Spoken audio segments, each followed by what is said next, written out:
তিন শ্রেণীর উম্মতের জন্য জান্নাতের তিনটা বাড়ি করে দেওয়ার দায়িত্ব বা বাড়িতে তাকে পৌঁছে দেওয়ার দায়িত্ব আমি নবী নিজেই নিয়েছি। আনা যাইম বি বাইতিন ফি রাবদিল জান্নাহ। কারো জন্য জান্নাতের কিনারায় একটা বাড়ি করার দায়িত্ব আমি নেব, কারো জন্য জান্নাতের মাঝামাঝি জায়গাতে একটা বাড়ির দায়িত্ব আমি নিব, আমি নিজেই দায়িত্ব নেব। আমি নিজ দায়িত্বে আল্লাহর কাছ থেকে মঞ্জুর করে নিজ দায়িত্বে আমি নিজে তার জান্নাতের বাড়িতে আমি পৌঁছে দিয়ে আসব। কারো জন্য জান্নাতের সর্বোচ্চ জায়গায় একটা বাড়ির দায়িত্ব আমি নেব। সুবহানাল্লাহ। তিন শ্রেণীর মানুষের জন্য তিন জায়গায় তিনটা বাড়ির দায়িত্ব আল্লাহ রাসূল নেবেন। কাউকে জান্নাতের কিনারায় কোনো একটা বাড়িতে পৌঁছে দিবেন, কাউকে আবার জান্নাতের মাঝে কোনো একটা বাড়িতে পৌঁছে দিবেন, কাউকে আবার জান্নাতের সর্বোচ্চ জায়গাতে আল্লাহ রাসূল দায়িত্ব নিয়ে ওখানে একটি বাড়িতে তাকে পৌঁছে দেবেন। কেউ বাড়ি পাবে জান্নাতের কিনারায়, কেউ পাবে মাঝে, কেউ পাবে সর্বোচ্চ জায়গায়। রাসূল বলেন এর জন্য তার কোনো কষ্টই করতে হবে না, আল্লাহর সাথেও তার কিছু বলার দরকার নাই, যা বলার আমিই বলবো। আমি বলে আমার এক শ্রেণীর উম্মতকে জান্নাতের কিনারায় তার বাড়িতে আমি পৌঁছে দিয়ে আসব, আরেক শ্রেণীর উম্মতকে জান্নাতের মাঝে তার বাড়িতে আমি পৌঁছে দিয়ে আসব, আরেক শ্রেণীর উম্মতকে জান্নাতের সর্বোচ্চ জায়গায় তার নিজ বাড়িতে আমি পৌঁছে দিয়ে আসব। রাসূল বলেন বাড়ির দায়িত্ব আমি নিজে নিয়ে নিলাম। আল্লাহর রাসূল যদি এই তিন শ্রেণীর মানুষের জান্নাতের দায়িত্ব নিয়ে যান, আর কোনো টেনশন কি হাসরের ময়দানে থাকার কথা? দায়িত্ব নিয়েছেন কে? যেই তিন শ্রেণীর মানুষের জান্নাতের বাড়ি বানানোর দায়িত্ব নবী নিয়েছেন, সেই তিন শ্রেণীর মানুষ কি শুধুমাত্র সৌদি আরবেই বসবাস করে না বাংলাদেশেও আছে? আল্লাহর নবীর উম্মত যারা শুধু সৌদি আরবে ছিল তারাই, নাকি যারা বাংলাদেশে আছে তারাও? আমরাও যেহেতু উম্মত, আমরা দেখব আজকে সেই তিন শ্রেণীর মানুষের অন্তর্ভুক্ত আমরা হতে পারি কিনা। যদি আমরা সেই প্রথম শ্রেণীর অন্তর্ভুক্ত হয়, আমাদের জন্য একটা বাড়ি জান্নাতের কিনারায় বানিয়ে দেওয়া হবে, আর আল্লাহ রাসূল বলেন আমি নিজ দায়িত্বে তার ঘরে আমি পৌঁছায় দিয়ে আসব। আর যদি আমরা দ্বিতীয় শ্রেণীর অন্তর্ভুক্ত হয়, তাহলে জান্নাতের মাঝামাঝি জায়গাতে আমাদের একটা বাড়ির দায়িত্ব আল্লাহ রাসূল নিয়েছেন, নবীজি নিজে আমাদেরকে সেখানে পৌঁছে দিয়ে আসবেন।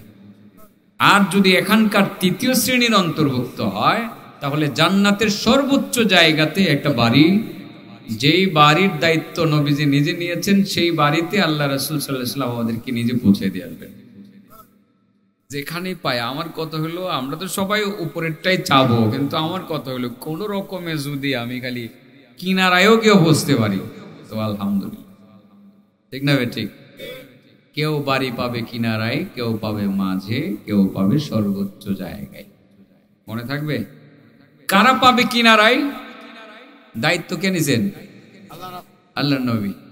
কারা পাবে জান্নাতের মাঝে, কারা পাবে সর্বোচ্চ জায়গায়? এই তিন শ্রেণীর মানুষকে আজকে আমরা এখানে সিলেকশন করব।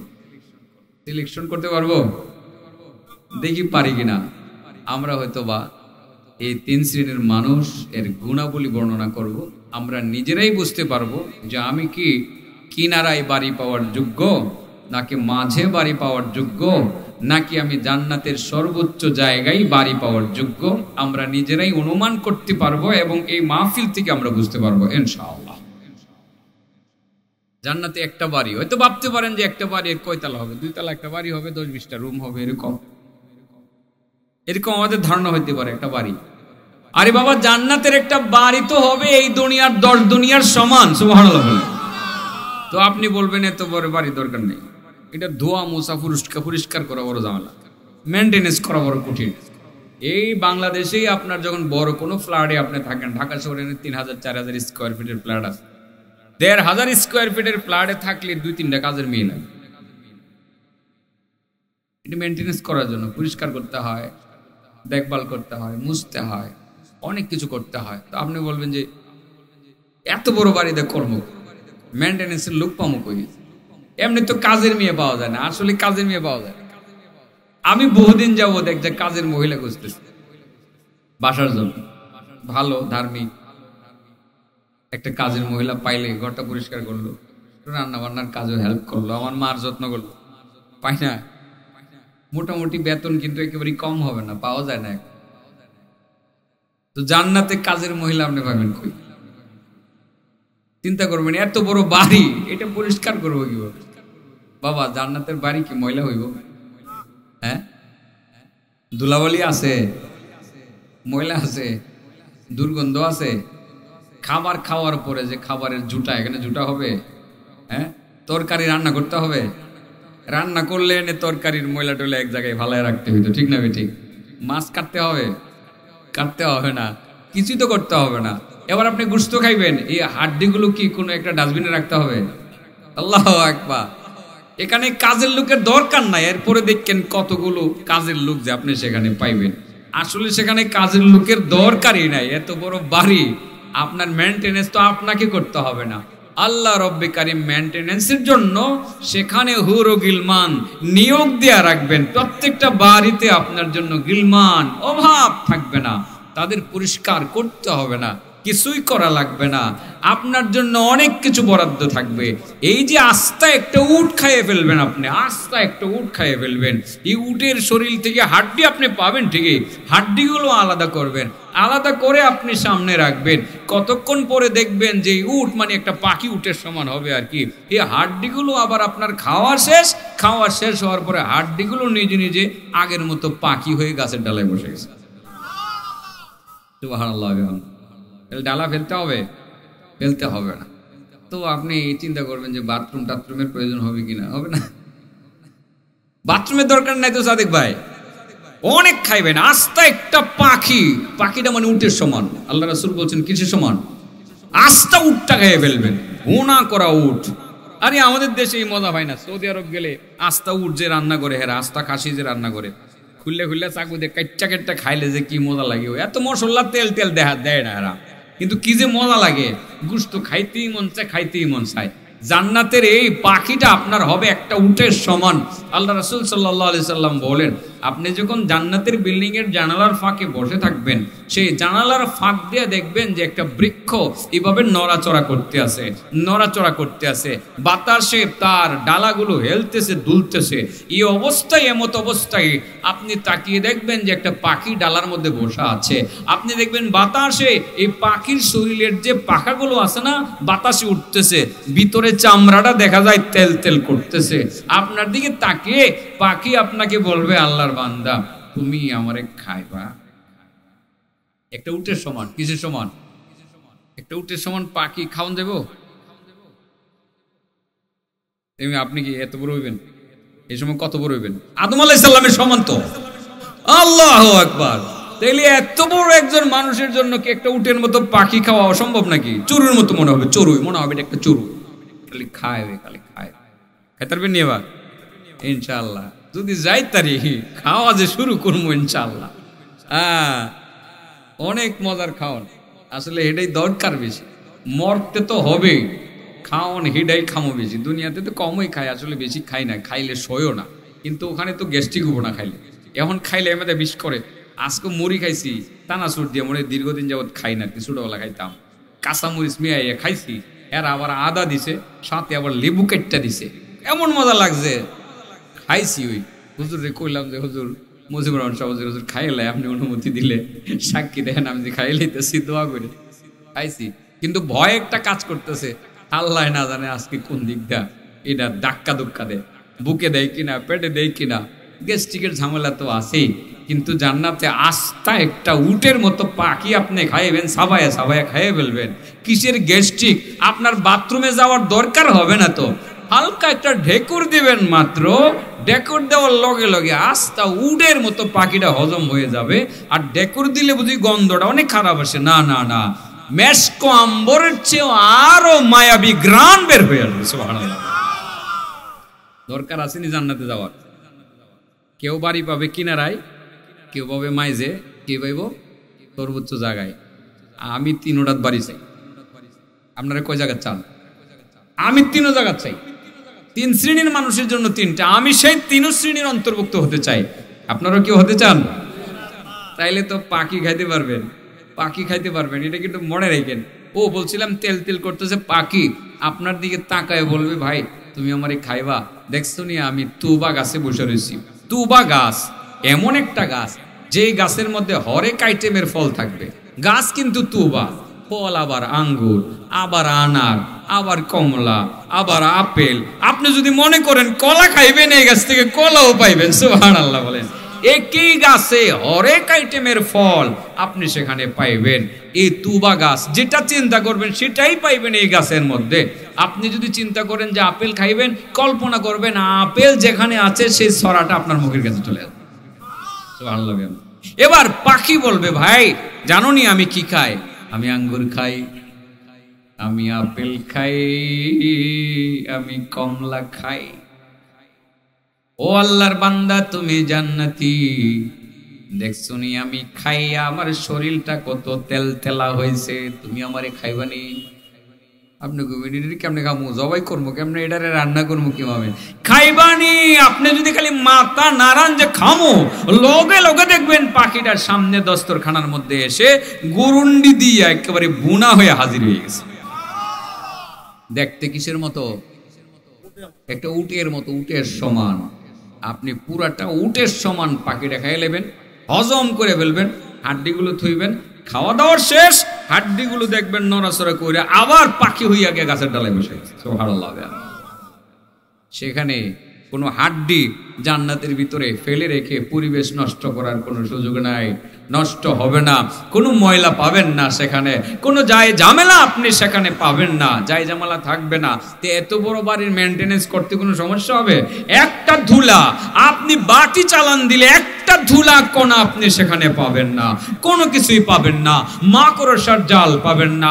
চকচকা জান্নাত, দেখতেও ভালো লাগবে, হাঁটতেও ভালো লাগবে, শুইতেও ভালো লাগবে, গল্প করতে ভালো লাগবে, সেখানে বসে বসে খাইতে ভালো লাগবে। আপনি সেখানে আনন্দ ফুর্তি করতে শুধু ভালোই লাগবে, ভালোই লাগবে। আর মনে যেটা চাবে সেখানে আপনি সেটাই পেয়ে যাবেন, যেটা মুখে বলবেন সেটাও পেয়ে যাবেন। ইন্নাল্লাযীনা ক্বালু রাব্বুনাল্লাহ সুম্মা ইসতাকামু تتنزل عليهم الملائكة ألا تخافوا ولا تحزنوا وأبشروا بالجنة التي كنتم توعدون نحن أولياؤكم في الحياة الدنيا وفي الآخرة ولكم فيها ما تشتهي أنفسكم ولكم فيها ما تدعون نزلا من غفور رحيم الله بولن ولكم فيها ما تشتهي أنفسكم সেই জান্নাতে তোমাদের মনে যা চাবে তাই তোমরা সেখানে পেয়ে যাবে। ওয়ালাকুম ফিহা মা তাদউন, সেখানে যা তোমরা চাইবে, দাবি করবে, তাই তোমরা পেয়ে যাইবে। মুখে বললেও পাবে, অন্তরে চাইলেও তোমরা পেয়ে যাবে। যা মনে চাবে তাই তোমরা পাবে। আঙ্গুর খাইতে মনে চায়, মনে চাইলো, মুখে বললেন না, আঙ্গুর এসে হাজির হয়ে যাবে। আপেল খাইতে মনে চাইলো, আপেল চাওয়া লাগবে না, শুধু মনে চাইলো আপেল চলে আসবে। এবার চিন্তা করলেন চাবাইয়া খাবো না জুস খাবো, পিওর জুস খাবো, দেখবেন আপনার সামনে আঙ্গুরের ছড়াগুলো এসে নিজে নিজে ব্লেন্ডার হয়ে শরবত হয়ে যাবে, জুস হয়ে যাবে। আপনি জুস পান করে কলেজা ঠান্ডা করবেন, কত কত খাবার যে সেখানে বরাদ্দ থাকবে, আল্লাহর কোন বান্দা এই দুনিয়াতে থাকা অবস্থায় কল্পনা করতে পারবে না। সুবিশাল বাড়ি, বাড়িতে থাকবে হরেক আইটেমের খাবার। এত বড় বাড়ি কি করবেন আপনি? হ্যাঁ, তারপরেও আপনার একটা বাড়ি হবে না, অসংখ্য বাড়ি সে জান্নাতের মধ্যে আপনার হবে। নবী বলেন একটা বাড়ির দায়িত্ব আমি নিব, এক শ্রেণীর উম্মতের জন্য আমি নিজ দায়িত্বে জান্নাতের কিনারায় তার বাড়ির ভিতরে আমি তারে পৌঁছাইয়ে দিব। আমার আরেক শ্রেণীর উম্মতকে আমি জান্নাতের মাঝামাঝি জায়গায় তার জন্য নির্ধারিত বাড়ির দায়িত্ব আমি নিব। আমি নিজ দায়িত্বে তাকে সেই বাড়িতে ঢুকাইয়া দিব। আমার আরেক শ্রেণীর উম্মতকে জান্নাতের সর্বোচ্চ জায়গায় তার জন্য একটা বাড়ির দায়িত্ব ভার আমি গ্রহণ করব। আমি নিজ দায়িত্বে তাকে সেই জান্নাতের সর্বোচ্চ জায়গার বাড়ির ঘরের মধ্যে তারে পৌঁছায় দিব। সুবহানাল্লাহ বলেন। জান্নাতের বিবরণ দিলে সারা রাত দিন যাব, অনেক লম্বা কথা বলতে হইব। চলেন, কিনারায় বাড়ি হবে কার? আর মাইজে বাড়ি হবে কার? আর সর্বোচ্চ জায়গায় বাড়ি হবে কার? মানবেন নি আমার কথা? আমল করবেন নি? সিম্পল কিছু কথা, একেবারে সিম্পল। লম্বা কথা আজকে আমি বলবো না। মাহফিল কর্তৃপক্ষকে বলেছি যে আমার তারা আছে, আগের থেকে মাইন্ড করবেন না আপনারা, যদি কম বলে চলে গেল। আমি আসছি টাইমলি, কিন্তু আমার বসতে দেরি হয়েছে, তার মানে নামাজটা মনে হয় আপনার দেরিতে পড়েছেন। আমাকে এরপরে অনেক দূরে যেতাম, ময়মনসিংহ ঈশ্বরগঞ্জ পার হয়েছে, সেখানে আবার যাওয়ার নিয়ত আছে, আল্লাহ যদি নেই হয়তো যাও। সেই কারণেই মূলত কথা খুব লম্বা আজকে বলবো না। বলছিল তারা যে 15টা পর্যন্ত বলতে। হ্যাঁ, 15টা বেজেই গেছে, 15টার চেয়ে একটু বেশি বলবো, 5 মিনিট হলেও ইনশাল্লাহ বেশি। তাদের দাবি 15টা। আমি চিন্তা করলাম এলাকাটা তো আমার, যেহেতু নরসিংদী আমি থাকি, বেলাবা তো একেবারে আমার নিজের। আমার ভাইয়েরা তো যারা থেকে আসছে, আপনি এখন কোথায়? বেলাবা চলে আসছে। এরা আমার খুব কাছের মানুষ, নরসিংদীতে তারা থাকতো, চাকরি করতো। চলেন, জান্নাতের কিনারায় বাড়ি হবে কার সেটা বলি। আবু উমামা বাহিলি বলেন, রাসূল বলেছেন আনা জাইমুন বিবাইতিন ফি রাবদিল জান্নাহ, আমি জান্নাতের কিনারায় একটি বাড়ির দায়িত্ব নিলাম ওই উম্মতের জন্য, লিমান তারাকাল মিরাআ ওয়া ইন কানা মুহিক্কা। সে তর্ক ঝগড়া, তর্ক বিতর্ক, প্রচন্ড তর্ক বিতর্ক শুরু হয়েছে।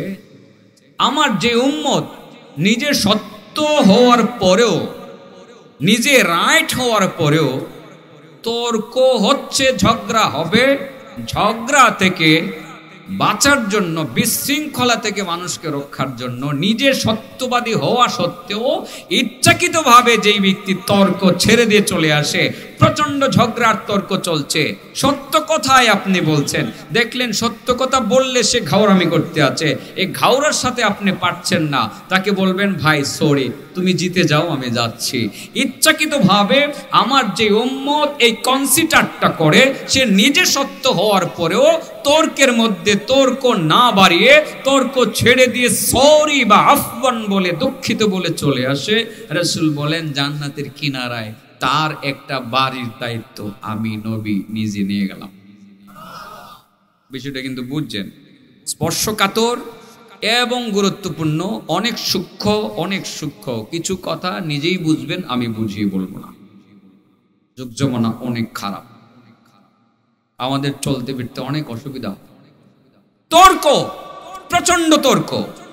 আপনি সত্যবাদী, আপনিও তর্কে লিপ্ত হয়ে গেছেন, চিন্তা করলেন তর্ক করলে তর্ক বাড়বে, তর্কে বাড়ে, তর্ক বাড়ে, একটা বিশৃঙ্খলা হবে, এলাকাতে ঝগড়া হবে, আমি ঠগিয়ে যাই, ভাই ঠিক আছে ভাই সরি, ভাই সরি, তুমি ঠিক আছো আমি যাচ্ছি, তুমি ঠিক আছো, যদিও আপনি সত্যবাদী, তাকে ঠিক আছো বলে যদি আপনি চলে আসেন, আল্লাহ রাসূল বলেন যে আমি তোমার জন্য জান্নাতের কিনারায় একটি বড় বিল্ডিং করে দেওয়ার দায়িত্ব নিলাম, আমি নিজে তোমাকে সেখানে পৌঁছে দেব। এই কোরবানিটা, কনসিডারটা কয়জনে করে? তর্কে আমাকে জিততে হবে, সারা বাংলাদেশ মিথ্যা, আমি সত্য। গোয়ার্তা আমি কথাবার্তা বলেন না, আমি যেটা বলি সেটাই ঠিক, আর কারোরটা ঠিক না, আমি একা ঠিক আর সব মিথ্যা আর বাজে। তর্ক করে জিততেই হবে। রাসূল বলেন তোমার জন্য জান্নাতের কিনারায় বাড়ি করার দায়িত্বটা আমি নিতে পারলাম না। আর যদি আপনি বলেন ওকে সবাই যেহেতু বলছো, আচ্ছা আমি যদি ভুলেও সত্য বলে থাকি, সবার কথার সাথে আমি মিল রেখে আই এম সরি, আমাকে ক্ষমা করো। যদি আপনি সেই মানসিকতা প্রদর্শন করতে পারেন, সেটা সামাজিক পর্যায় থেকে নিয়ে একেবারে পারিবারিক পর্যায় থেকে নিয়ে সামাজিক পর্যায় থেকে নিয়ে ডিস্ট্রিক্ট লেভেল থেকে নিয়ে রাষ্ট্রীয় পর্যায় থেকে নিয়ে যে কোনো জায়গায় আপনি সেই কাজটা করতে পারেন। রাষ্ট্রীয় পর্যায়ে আপনি প্রচন্ড ঝগড়ায় লিপ্ত হয়ে গেছেন, তর্কে লিপ্ত হয়ে গেছেন, একটা পর্যায়ে আপনি দেখতেছেন আপনি ঠিক আছেন, এরপরও চিন্তা করলেন যে না আমি ঠিক আছি বললে তো শান্তি ফিরে আসতেছে না, ঠিক আছে আমি সত্যবাদী হওয়ার পরে কনসিডার করলাম, ওকে তোমাদেরটা মেনে নিলাম, আই এম সরি, এই কথাটা বললেন। আল্লাহ রাসূল বলেন তুমি তোমার মতকে কুরবানি দিয়েছো, তোমার রায়ের কনসিডার তুমি করেছো, আমি নবী নিজে দায়িত্ব নিলাম আনা যাইম বিবাইতিন ফি ওয়াসতিল ফি রাবদিল জান্নাহ, আমি দায়িত্ব নিলাম জান্নাতের কিনারায় তোমার একটা বাড়ি আমি আল্লাহর কাছ থেকে বলে করে দেব। সুবহানাল্লাহ বলতেন না? আমরা তো উল্টা, আরো সত্য হইলে সার মধুরুর কথা, আমার মতের বাইরে হইলে আমি মিথ্যাবাদী হইল আমার তুই ঠিক না বেঠিক, এটা জাহির করতেই হবে, আমাকে জিততেই হবে। রাসূল বলেন তোমার বাড়ির দায়িত্ব আমি নিতে পারলাম না। ক্লিয়ার? এটা নিচ থেকে উপর পর্যন্ত বুঝবেন, যে যে লেভেলে আছেন ওই লেভেলে বুঝে নেবেন। আপনার ঘরে প্রচন্ড ঝগড়া চলছে, ঘরে আপনার ঘর থেকে শুরু করেন, চিন্তা করলেন যে আমি যদি এই জায়গায় একটু নরম হয়ে যাই, ঝগড়া সব করে মিটে গেল, ঠিক আছে আমি ঠিক আছে আমি ছেড়ে দিলাম, যাও, ঘরে শান্তি চলে আসছে। রাসূল বলেন জান্নাতের কিনারায় তোমার বাড়ির দায়িত্বটা আমি নিয়ে নিলাম। এবার সমাজে আসেন, সমাজে একজন লোক 4-8-10 জন লোক ঝগড়া করতেছে, আপনি দেখতেছেন এই জায়গাতে আমি তো সত্য, আমি কেন অসত্যের পক্ষে যাব, আমি সত্য, আমাকে জিততেই হবে, এই মানসিকতা আপনার মধ্যে ছিল। পরে দেখলেন যে জিততে হবে, সমাজে একটা বিশৃঙ্খলা দেখা যাচ্ছে, আমি হেরে চলে আসলাম, ওকে ভাই তোমরা ভালো থাকো আমি গেলাম, আমি সেই বিষয়ে আর বাড়াবাড়ি করবো না, আই এম সরি। রাসূল বলেন তোমার জন্য জান্নাতের কিনারায় একটা বাড়ির দায়িত্ব আমি নিয়ে নিলাম। উচিত একদম নিচের লেভেল থেকে আপার লেভেল পর্যন্ত শিক্ষাটা নেওয়া উচিত। কে নেবে, কারা নেবে, সকলের কানে এই কথাটা গেলে হয়তো যারা এখন গাওরামি করতেছে যে আমি ঠিক, এই কথাটা শুনলে হয়তোবা জান্নাতের কিনারায় বাড়ি পাওয়ার আশায় হয়তোবা তার ভিতরের এই মানসিকতাটা পরিহার করতে পারে। এই কথাটা উপর নিচ থেকে নিয়ে উপর পর্যন্ত সকলের কানে চলে যাক। এবার বলেন তো দেখি, জান্নাতের কিনারায় বাড়ি পাবে কে? যে নিজে সত্যবাদী হওয়ার পরেও ঝগড়া এবং অশান্তির আশঙ্কা থাকার কারণে নিজে সত্যবাদী হওয়ার পরেও ঝগড়া পরিহার করে, তর্ক পরিহার করে।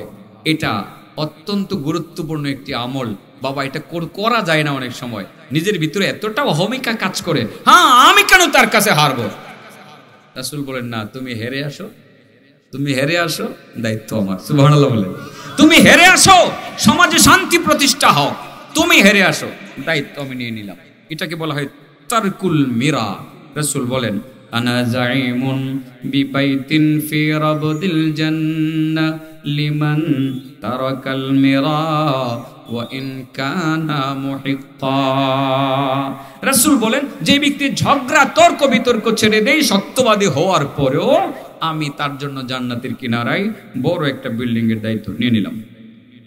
2 নাম্বার, অবিবাইতিন ফি ওয়াসতিল জান্নাহ, আর জান্নাতের মাঝে একটি ঘরের দায়িত্ব আমি আমার ওই উম্মতের জন্য নিলাম, লিমান তারাকাল কিজবা ওয়া ইন কানা মাজিহা, যে ব্যক্তি মিথ্যা কথা ছেড়ে দেয়, নরমালি তো মিথ্যা বলেই না, এমনকি ঠাট্টা করেও কোনো মিথ্যা বলে না, যে ব্যক্তি ঠাট্টা করেও মিথ্যা বলে না, বাস্তবেও মিথ্যা বলে না, রাসূল বলেন তার জন্য জান্নাতের মাঝে বড় একটা বিল্ডিং এর দায়িত্ব আমি নিয়ে নিলাম। আমরা তো মনে করি মিথ্যা বলা জায়েজ, এই সমাজে এমন ভাবে জায়েজ করছি এটাকে, এই দেশে চলতে হইলে মিথ্যা ছাড়া চলা যায় না, চাকরিতে মিথ্যা বলতে হয়, আর মিথ্যা না বললে তো ব্যবসা চলেই না, আর কোর্টে গেলে তো মিথ্যা ছাড়া কোনো মামলাই হয় না। এটারে এমন ভাবে জায়েজ করে নিছে আমার দেশের মানুষ যে মিথ্যা বলা বুঝি কিছুটা জায়েজ হয়ে। আল্লাহ রাসূল বলেন না, জায়েজের কোনো সুযোগ নাই। যেই ব্যক্তি মিথ্যা ছেড়ে দিবে, আল্লাহ রাসূল সাল্লাল্লাহু আলাইহি সাল্লাম বলেন বাস্তবে এমনিতেই মিথ্যা বলবে না, ঠাট্টা একটা করেও মিথ্যা যে ব্যক্তি বলবে না, জান্নাতের মাঝে তার জন্য সুবিশাল একটা বিল্ডিং বানিয়ে দেওয়ার দায়িত্ব আমি নবী নিজে নিয়ে নিলাম। তবে মনে রাখেন, বেসিক ঠিক রাখতে হবে, কিন্তু বেসিক বুঝেননি, বেসিক ঠিক রাখতে হবে। বেসিক ঠিক না রাখলে কোনো লাভ হইতো না। বেসিক ইমান ঠিক রাখতে হবে, ইমানের চাহিদা পূরণ করতে হবে। অর্থাৎ একের পরে শূন্য, একটা লাগাইলেন 10 হইলো, আরেকটা লাগাইলেন 100, 1000, 1 লাখ, 1 কোটি, 100 কোটি, কোটি কোটি, এক কিন্তু লাগবে, মা আসবে, বাকিগুলো শূন্যের মতো। একের পরে যতই শূন্য দিবেন ততই কিন্তু আপনার পজিশন বৃদ্ধি পাইতে থাকবে। বুঝাতে পারছি কথাটা? বেসিক ইমান ঠিক রাখতেই হবে। তাহলে প্রশ্ন তো এরকম হতে পারে যে প্রশ্নের উত্তর দিলাম, তাহলে এই কাজগুলো কোনো বেঈমান, কোনো কাফের যদি মিথ্যা না বলে, সে যদি ঝগড়াঝাটি না করে, তাহলে কি জান্নাতের বাড়ির গ্যারান্টি নবী নিবেন? রাসূল বলেন না, আমি নেব না। তার বেসিক নাই, তার কি নাই? বেসিক নাই, মোলটা ঠিক নাই, ইমান ঠিক রাখতে হইব। আলহামদুলিল্লাহ, আমাদের ইমান ঠিক আছে তো? কালিমা পড়ছিনি, আশহাদু আল্লা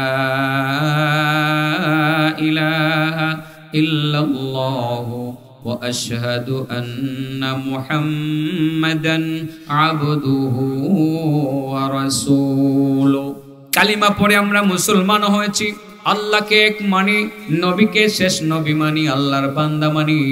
তারপরে আল্লাহর হুকুম 5 ওয়াক্তের নামাজ আমরা পড়ি, সত্যি সত্যি আমরা নামাজ পড়ি। এখন আমাদের পজিটিভ হলো বাকি কাজগুলো করা। ইমান ঠিক রাখার পরে যদি আমরা ঝগড়া ছাড়তে পারি, আল্লাহ রাব্বুল আলামিনের নবী জান্নাতের কিনারায় একটা বিল্ডিং এর দায়িত্ব উনি নিজে নিয়ে নেবেন। আর যদি মিথ্যা ছাড়তে পারি, জান্নাতের মাঝামাঝি জায়গায় একটা বিল্ডিং এর দায়িত্ব আমার নবী নিজে নিয়ে নেবেন। আর 3 নাম্বার হলো, মিথ্যা ছাড়তে হবে কিনা বলেন? সদা সত্য বলিব, মিথ্যা কখনো বলিব না। বাবা হাতে পায়ে ধরে কয়ে থুয়ে যায়। আমি তো আসলে ওয়াজ খুব জানি না, 2-1টা নসিহত মনে করে দেখে বলি আর কি। মিথ্যা যদি ছেড়ে দিতে পারি আমরা, আমাদের দ্বারা গুনাহ খুব একটা বেশি হইতো না। কারণ একটা মিথ্যা আরো 1000 মিথ্যাকে উদ্বুদ্ধ করে। একটা মিথ্যা ঢাকার জন্য কতটি মিথ্যা যে বলতে হয়। আর আমরা ঘুম থেকে যাই না, একেবারে নিচ থেকে উপর পর্যন্ত শুধু মিথ্যাই বলি। মাঝে মধ্যে কিছু স্লোগান শুনি, ফেসবুক খুললে যখন কথাটি শুনি হাসি ভাই, যে এভাবে জ্বলন্ত মিথ্যা কথাগুলো এইভাবে বলে যাইতেছে এই পাপিষ্ট। এই মিথ্যাগুলোরে বইলা মনে করাইতেছে আমাদের দেশের মানুষকে যে মিথ্যা বলাই বুঝি এটা স্বাভাবিক, এটা বলতে সাবধান, কোনো মিথ্যা বলবেন না। বাচ্চাদেরকে শিক্ষা দিবেন, মিথ্যা বলা যাবে না, মিথ্যা বলা যাবে না। মিথ্যা না বললে আপনার কি হবে? কোন জায়গাতে বাড়ি পাবেন? জান্নাতের কোন জায়গায়? 3 নাম্বার অবিবাইতিন ফি আলাল জান্নাহ লিমান হাসানা খুলুকাহ। রাসূল বলেন, আমি জান্নাতের মাঝামাঝি জায়গাতে আমার ওইসব উম্মতের জন্য, জান্নাতের সর্বোচ্চ জায়গাতে আমার ওইসব উম্মতের জন্য একটি বাড়ির দায়িত্ব নিব যে তার চরিত্র বা আচরণটাকে সুন্দর করবে। সুবহানাল্লাহ বলেন। চরিত্র আর আচরণকে সুন্দর করবে, ভাষা, উপস্থাপনা, আচরণ, লেনদেন যে ভালো করবে, সুন্দর করবে। জান্নাতের সর্বোচ্চ জায়গায় একটা বাড়ি বানানোর দায়িত্ব আমি নবী নিজে নিয়ে নিলাম। সে জান্নাতে ঢুকবে অন্য আমলের কারণে, কিন্তু সর্বোচ্চ জায়গায় যাবে তার চরিত্র সুন্দর করার কারণে। সুবহানাল্লাহ। কেমন আমার নবীর চরিত্রের একটা নমুনা আপনাদেরকে বলে দিয়ে যায়। সুবহানাল্লাহ। আপনারা আমার নবীর পালক পুত্রের কথা শুনেছেন, তার নাম ছিল যায়েদ ইবনে হারেসা। নাম শুনেছেন? আমরা পালক পুত্র বলি না? বলি। উনি কিন্তু আমার নবী যখন মক্কায় নবুয়ত পাওয়ার আগে উনি কিন্তু আপনার মক্কায় এসেছিলেন ওনার দাদার সাথে। ওনার দাদার সাথে কোনো এক গোত্রের বড় ধরনের ঝগড়া ছিল। ওই দাদার অপোজিট পার্টি দাদাকে অ্যারেস্ট করলো, ধরে দাদার নাতিকে সাথে ধরে দাদাকে মেরে ফেললো। আর ওই বাচ্চাটা আছে না, বাচ্চা যায়েদ ইবনে হারেসাকে বিক্রি করে দিল। কিনে নিয়ে গেল হযরতে খাদিজা রাদিয়াল্লাহু তাআলা আনহার ভাতিজা, তার নাম ছিল হাকিম ইবনে হিজাম। হাকিম ইবনে হিজাম কিনে নিয়ে হযরত খাদিজা তার ফুফুকে এই হাদিয়ে দিয়ে দিল যে এই ফুফু, এটা তোমার জন্য নিয়ে আসছি। হযরত খাদিজা সেটা পাইলেন। আমার নবীর সাথে যখন খাদিজার বিয়ে হয়, আল্লাহ রাসূল সাল্লাল্লাহু আলাইহি সাল্লাম তখন এই যায়েদ ইবনে হারেসাকে এই হাদিয়া পাওয়া ভাতিজার কাছ থেকে হাদিয়া পাওয়া গোলামটা আল্লাহর নবীকে হাদিয়া দিয়ে দিলেন। আল্লাহর নবীর কাছে সে আবার থাকতে শুরু করলো। কিন্তু থাকলেই কি, ছেলেটা তো বয়স কম, মা বাবার কথা মনে পড়ে, চাচার কথা মনে পড়ে। সে যখন মক্কায় যায়, এদিক সেদিক দেখে তার এলাকার লোকজন আসে কিনা। একদিন এলাকার লোকজনকে পাইয়া বলল যে তোমরা আমার বাবার একটু খবর দিও, আমার চাচার একটু খবর দিও, তাদেরকে আমার দেখতে মনে চায়। যখন বাবা বাবা আর চাচা খবর পাইলো যে মুহাম্মদের বাড়িতে আমাদের সন্তানটা আছে, তারা অনেকগুলো টাকা পয়সা নিয়ে আমার নবীর দরবারে এসে হাজির হয়ে বলল, মোহাম্মদ তোমার কি লাগবে? তুমি তো উত্তম চরিত্রের অধিকারী, তুমি তো মানুষের উপকার করার মতো লোক, মোহাম্মদ আমাদের ছেলেটা ফেরত দিয়ে দাও। চাচাই বলতেছে, কতগুলো টাকা লাগবে তুমি বলো। আল্লাহ রাসূল সাল্লাল্লাহু আলাইহি সাল্লাম বলেন, আসলেই কি তোমাদের সন্তান? তোমার ভাতিজা? কাহা আমার ভাতিজা। তোমার ছেলে? কাহা আমার ছেলে। তোমার ছেলে যদি হয়ে থাকে, সে যদি তোমাদের সাথে যেতে চায় তো টাকা সারায় নিয়ে নাও, আর যদি যেতে না চায় আমি কি করব বলো? বিষয়টা তার। যায়েদ ইবনে হারিসাকে চাচা বলল, যাবা না ভাতিজা? আঙ্কেল আপনাদের দেখছি, আব্বারে দেখছি, ভালো লাগছে, মাঝে মধ্যে দেখা দিয়ে যাবে, আমি এখান থেকে যাইতাম। কারণ তার মতো মানুষ এই পৃথিবীতে হয় না। এই জায়গা আমার হাত ছাড়া হলে আমি মরণ পর্যন্ত এমন একটা জায়গা পাবো কিনা জানি না। এত সুন্দর আচরণ, তিনি যা খায় আমাকে তা খাওয়ায়, তিনি যা পড়ে আমাকে তা পড়ায়, কাজ আমি করি, অর্ধেক কাজ তিনি নিজে করেন, অর্ধেক কাজ তিনি নিজে করেন, কষ্ট আমি করি, অর্ধেক কষ্ট তিনি নিজে করেন। তিনি এমন মহান চরিত্রের অধিকারী এক মহান ব্যক্তি। এই ব্যক্তিকে আমি হাতছাড়া করতে যাই না। আব্বু তুমি যাও, চাচা আঙ্কেল তুমি যাও, মাঝে মধ্যে তোমরা আমার একটু দেখে যাই, আমি মোহাম্মদকে ছেড়ে যেতে চাই। এই হলো আমার নবীর চরিত্র। নবীর কাছে একজন গোলাম এসে এইভাবে নিজেকে সুপর্দ করে দিল আমার নবীর উত্তম চরিত্রের কারণে। যাদের চরিত্র ভালো, যারা গরিবদেরকে কাছে টানে, অসহায়দেরকে কাছে টানে, নিজের মতো করে খাওয়ায়, নিজের মতো করে পড়ায়, এই সমস্ত চরিত্রবান ব্যক্তিদের ক্ষেত্রে আল্লাহ রাসূল বলেছেন, যাদের চরিত্র উত্তম চরিত্র করতে পারবে, জান্নাতের সর্বোচ্চ জায়গায় আমি তার জন্য একটা বাড়ি করে দেওয়ার দায়িত্ব নিজে নিয়ে নিলাম, আমি নিজে তাকে সে বাড়িতে ঢুকি। জান্নাতের কিনারায় যাবে ওই ব্যক্তি যে ব্যক্তি তর্ক মানে পরিহার করে। জান্নাতের মাঝামাঝি জায়গায় একটি বিল্ডিং পাবে নবীর পক্ষ থেকে, নবী আল্লাহর কাছ থেকে এনেই দিবেন। ওই ব্যক্তি যে ব্যক্তি মিথ্যা ছেড়ে দিবে, জান্নাতের সর্বোচ্চ জায়গায় আমার নবীর পক্ষ থেকে একটি বাড়ি পাবে, তিনি আল্লাহর কাছ থেকে নিয়ে দিবেন। মানে জান্নাতের সর্বোচ্চ জায়গায় ওই ব্যক্তি পাবেন যে ব্যক্তি চরিত্রকে উত্তম চরিত্রে রূপান্তরিত করবে। আমাদের চরিত্রটা এরকম হওয়া চাই। আমরা নবীর চরিত্রে চরিত্রবান হতে চাই, অবশ্যই মিথ্যা পরিহার করতে চাই। আমরা আজ থেকে কোনো মিথ্যা বলবো না, একটি মিথ্যা কথাও বলবো না। তর্ক বিতর্ক জাতির স্বার্থে, এলাকার স্বার্থে আমরা তর্ক ছেড়ে দিব। নিজে সত্যের উপরে থাকলেও তর্কটা ছেড়ে দিব, এলাকার শান্তি যাতে বলবৎ থাকে সেই স্বার্থে